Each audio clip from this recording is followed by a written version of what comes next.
Temos um desafio muito sério de manter o mundo unido, de preservar o multilateralismo e de fazer a ONU funcionar. Dependemos da ONU para a nossa sobrevivência. Dependemos da ONU para o nosso bem-estar. Mas precisamos entender que estamos sob pressão neste momento e o multilateralismo está extraordinariamente frágil. Curiosamente, e de forma importante, uma das razões pelas quais o multilateralismo é tão frágil é que nossa geopolítica mudou de maneira bastante decisiva. Como muitas pessoas disseram, incluindo o novo secretário de Estado dos Taiwan, Marco Rubio, agora vivemos em um mundo multipolar.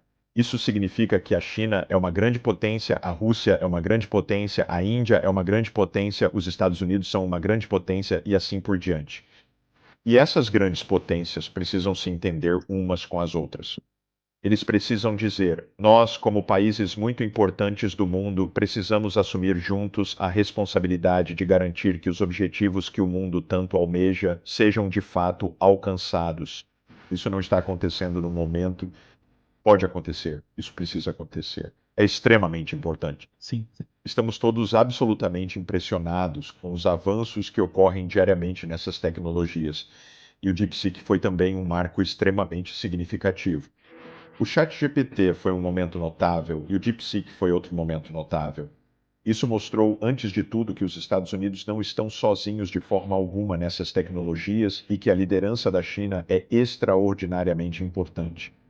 O DeepSeek também mostra que pode ser desenvolvido a um custo muito menor do que se esperava, graças ao design realmente engenhoso desses sistemas de IA. Então, estou muito feliz com isso.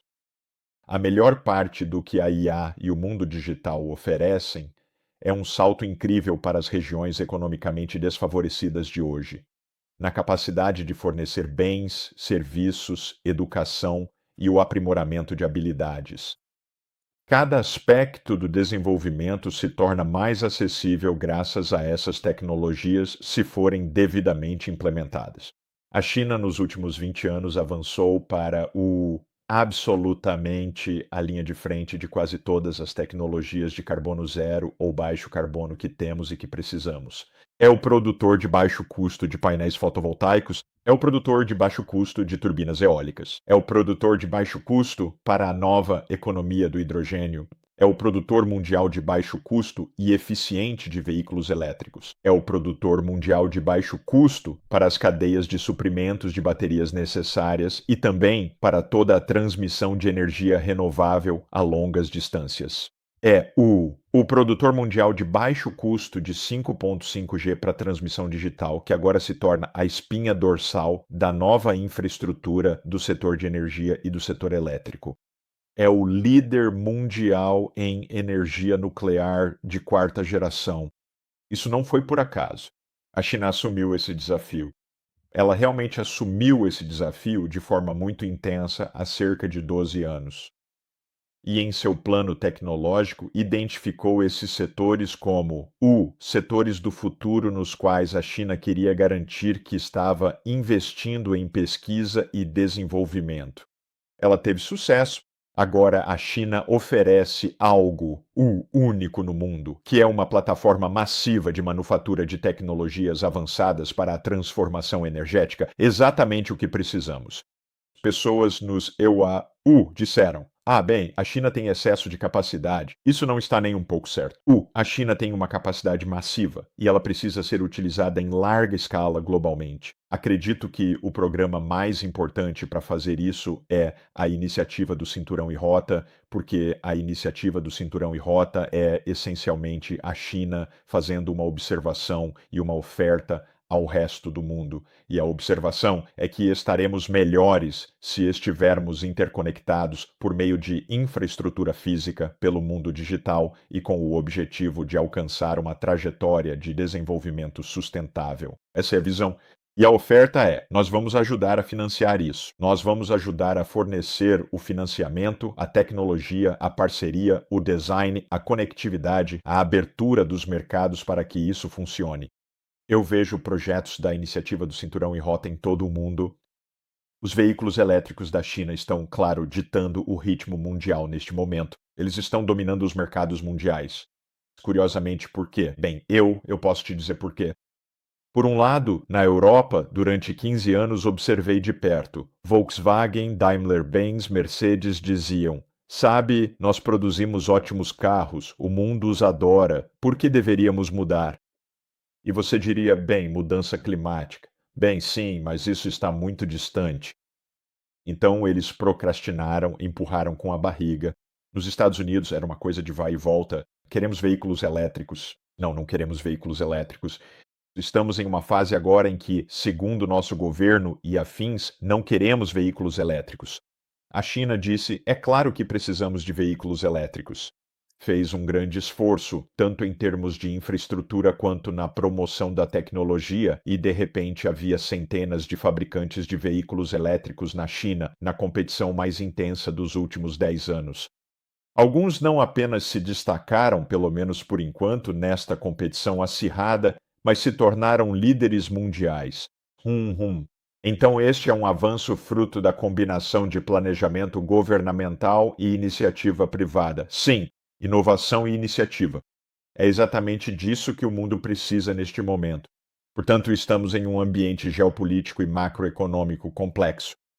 Os Estados Unidos se tornaram protecionistas, em parte porque chegaram muito tarde em algumas dessas áreas. Os ILEWA dizem: não conseguimos competir com a China em veículos elétricos ou em outras áreas, porque perderam tempo demais. Com o mercado americano se fechando, a China percebe: temos toda essa capacidade que exportaríamos para os Icoraíra. O que fazemos agora? Alguns economistas americanos dizem: vocês deveriam aumentar o consumo. Eu tenho uma visão um pouco diferente, que é fortalecer a iniciativa do Cinturão e Rota, tornando-a um programa ainda maior. O mundo inteiro precisa dessas tecnologias. Precisamos transformar o mundo. Se a China emprestar para esses países, eles vão crescer rapidamente.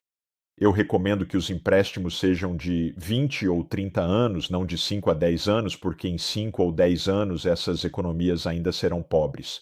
Em 25 anos, se seguirem o caminho chinês, eles estarão ricos o suficiente para ter o enorme benefício do financiamento e para pagar tudo o que foi emprestado a eles. Então, minha visão básica é que a capacidade tremendamente significativa da China nessas áreas é realmente uma sorte para o mundo todo. Devíamos apenas riscar o termo excesso de capacidade. Isso é ridículo. Exigimos mais capacidade, pois a escala da transformação global necessária é imensa. Precisamos agir rápido. Voltarei a isso logo, e a China terá papel vital.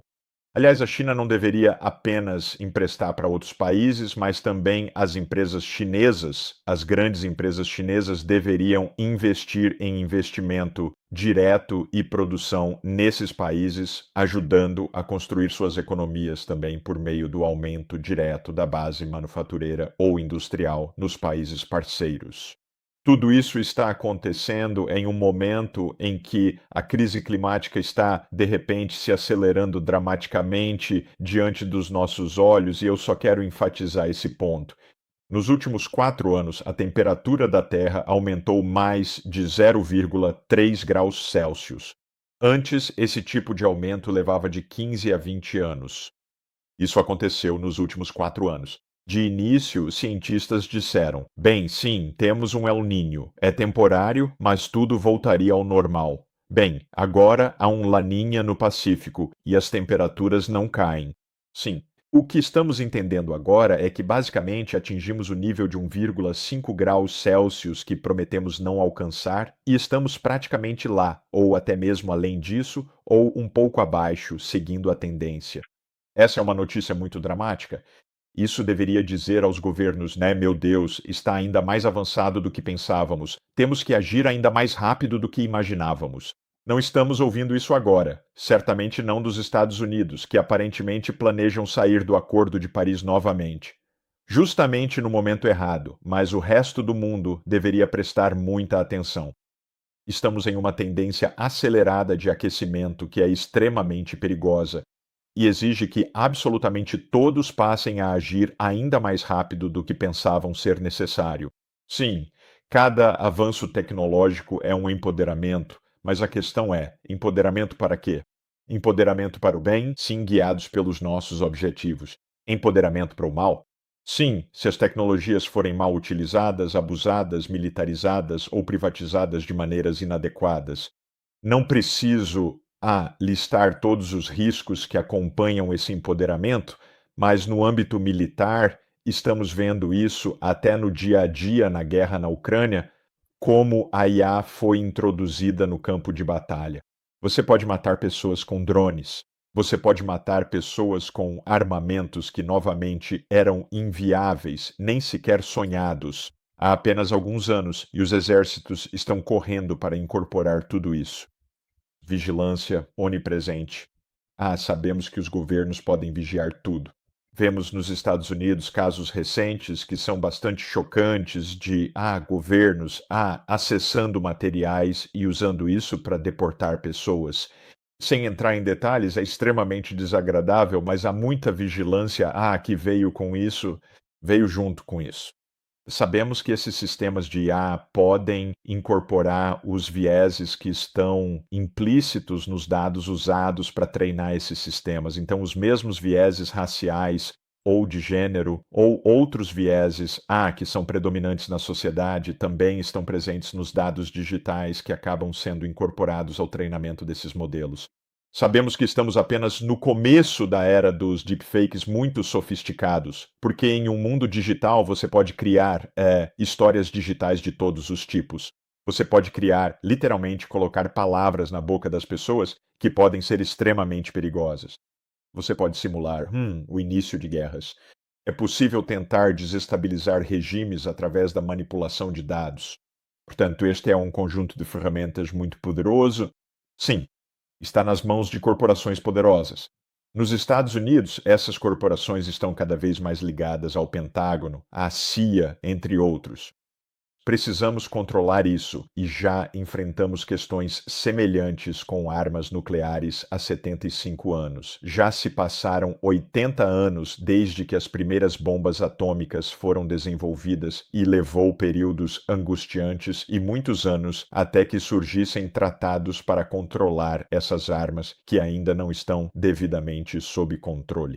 Estamos apenas no começo agora, com a IA, de uma abordagem séria para a governança e com muitos obstáculos, porque quando você tem interesses comerciais poderosos e quando você tem forças militares e sistemas de inteligência poderosos, pode ter certeza de que realmente estabelecer uma governança eficaz será um desafio profundo.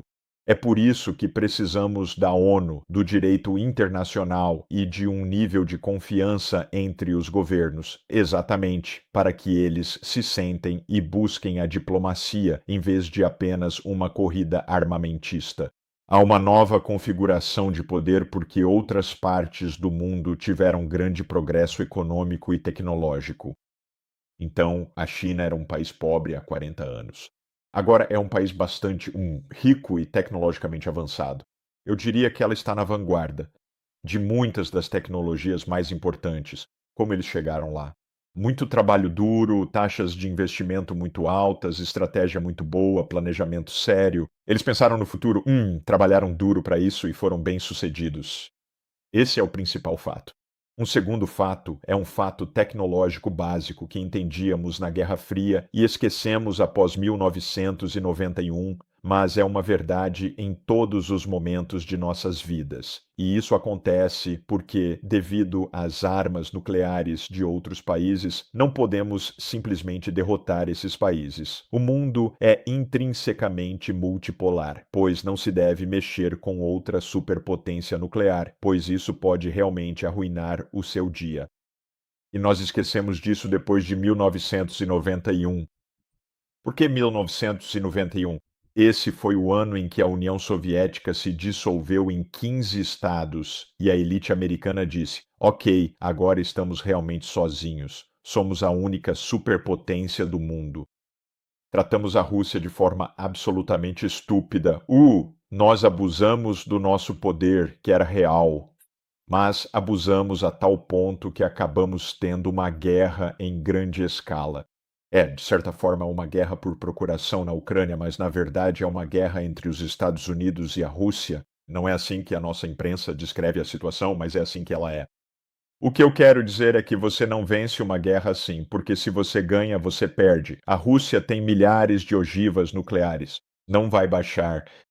E se você perder no campo de batalha com táticas convencionais, você perde de novo. Sim. Então, toda essa aventura na Ucrânia esqueceu que já existia intrinsecamente um mundo multipolar, simplesmente porque há várias potências com muitas armas nucleares que podem arruinar o seu dia, que podem acabar destruindo nosso país e o mundo. Então, o fato é que os Estados Unidos representam 4,1% da população mundial. Temos aproximadamente 335 milhões de pessoas. O mundo tem 8 bilhões e 100 milhões de pessoas. Há muitas outras pessoas. Elas não enxergam as coisas da mesma forma que Washington, que acha que comanda tudo. Mas eu conheço Washington. Washington até hoje vive na ilusão de que está no comando. Você não pode recuperar a unipolaridade ou sequer recuperar a posição que os Estados Unidos tinham há 30 ou 40 anos em termos relativos, porque a China agora é a China, um país avançado, tecnologicamente sofisticado e militarmente poderoso. Na minha opinião, não é um inimigo de forma alguma, mas é tão poderoso que é melhor não entrarmos em guerra com a China, isso é certo.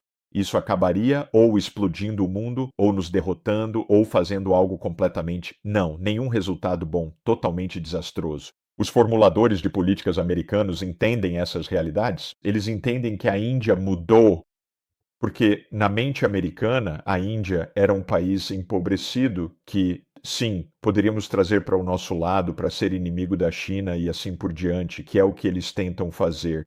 Eles não entendem que a Índia está fazendo avanços notáveis econômica e tecnologicamente. É uma superpotência nuclear. Não tem um programa espacial muito ativo e está atualmente na vanguarda das tecnologias digitais. Então, essa é a verdade do mundo, mas nós não a entendemos. Ainda fazemos exigências. Achamos que podemos fazer guerras comerciais, ou lançar guerras reais, ou ameaçar outros países com isso ou aquilo. Isso não funciona. Estamos entrando em muitos anos de instabilidade nos Estados Unidos. Isso não é questão de um dia, uma semana, um mês. É uma divisão social bastante profunda. Eu realmente acredito que, se tivermos que resumir em um conceito fundamental, no fim das contas, é racismo. Trata-se da mudança na composição racial, da mudança na composição étnica dos Estados Unidos, que está se tornando menos branca com o tempo e com uma população muito maior de imigrantes, estrangeiros e assim por diante. Por acaso eu gosto disso. Eu amo Nova York. De vez em quando você ouve inglês. Mas você ouve de tudo. E é essa diversidade que eu acho que é a maior força dos Estados Unidos. Mas essa não é a visão da base do Trump. E isso, acredito eu, é provavelmente a força motriz fundamental. Isso seria negado, mas eu acho que é a força motriz fundamental. Há um ponto, aliás, com o qual eu concordo com a retórica, mas não com nenhuma das ações do Trump.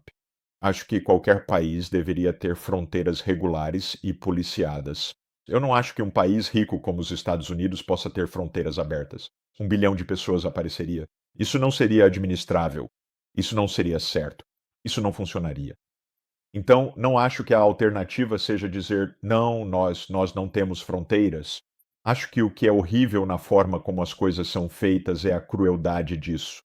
E parte do jogo dessa administração é a crueldade. Eles estão tentando chocar e impressionar. Eles estão tentando assustar as pessoas. E estão mesmo assustando. Estão prendendo meus alunos. Eu não gosto disso, é claro. Quer dizer, ninguém pode gostar disso. E, é para incutir o fator medo. Isso não faz a América ser grande. Isso é realmente triste e não é algo superficial e não é algo que vai desaparecer em pouco tempo. A ideia da administração Trump é: não devemos ser limitados por coisas como a ONU. Isso é estupidez. Não devemos ser limitados por tratados. Nós somos soberanos. Nós temos poder. Devemos usar nosso poder. Isso é, na minha opinião, não muito sensato como uma abordagem de alto nível. É um pouco como dizer que você chega no semáforo, o sinal está vermelho e você diz: vou atravessar mesmo assim. Quem vai me dizer o que fazer? Bem, o sinal está ali por um motivo. É bom realmente regular os fluxos em todas as direções. As regras do comércio não existem para prejudicar os Estados Unidos. As regras do comércio servem como um semáforo para garantir que o comércio flua de maneira sistemática, de acordo com regras comuns a todos os países. Então, acho que a ideia básica de que não gostamos da ONU, que não vamos ser obrigados por nenhuma dessas organizações estúpidas, nós somos a América. Bem, quando se trata de mudança climática, um ponto básico. Bem, alguns pontos básicos. Primeiro, a mudança climática é real. Segundo, ela é realmente perigosa. Terceiro, está se acelerando. Está pior do que os cientistas previam que estaria neste momento, porque, nos últimos anos, a taxa de aquecimento da Terra aumentou dramaticamente e os cientistas estão tentando entender o que está acontecendo. Mas estamos atingindo níveis muito perigosos no planeta. É por isso que todos esses incêndios florestais, furacões de categoria 5 e muitas coisas terríveis estão acontecendo ao redor do mundo. Então, tudo isso é verdade.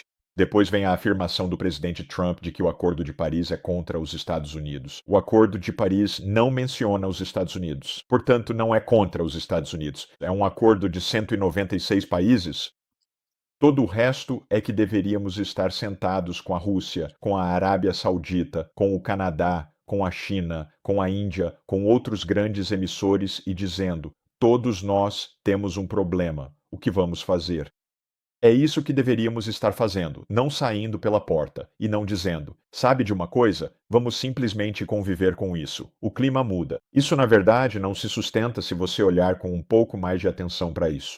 O que os Estados Unidos estão fazendo, inadvertidamente, tenho certeza de que Trump não percebe isso, é entregar a liderança tecnológica para a China. Está entregando isso dizendo: nós não vamos investir em coisas como veículos elétricos, não vamos investir em energia solar, então é isso. Vamos perfurar, baby, perfurar. Assim, a China lidera a economia do século XXI, dizendo: vamos produzir a maioria dos veículos elétricos do mundo. Teremos energia nuclear de quarta geração, modular, além de eólica, solar e hidrelétrica, com redes digitais inteligentes. Essas são todas as coisas que a China faz agora. Então, um genocídio ocorre durante todo esse tempo. E a Europa e os Delairo estavam apoiando ativamente, como os Erara fazem, ou tacitamente apenas ficando de braços cruzados. Agora eles estão dizendo algo. Eles estão murmurando. Mas, meu Deus, ainda é muito pouco, porque o que deveria ser dito, a meu ver, não é apenas que isso precisa parar. E houve uma votação no Conselho de Segurança da ONU há poucos dias. 14 dos 15 países pediram um cessar-fogo imediato porque pessoas estão sendo mortas em massa todos os dias, civis. Mas um deles vetou a proposta, o governo Trump. Então, a primeira coisa a fazer é, obviamente, parar com esse massacre. Mas a segunda coisa é reconhecer o Estado da Palestina. Sem dúvida, sem negociações, sem processo de paz, sem enrolação, nada de precisamos que Israel concorde, porque Israel nunca vai concordar. O problema, claro, é que Israel tem um governo completamente radical, eu diria genocida, com Netanyahu, Ben-Gvir e Smotrich. Eles são, na minha opinião, assassinos em massa, e o objetivo deles não é derrotar o Hamas.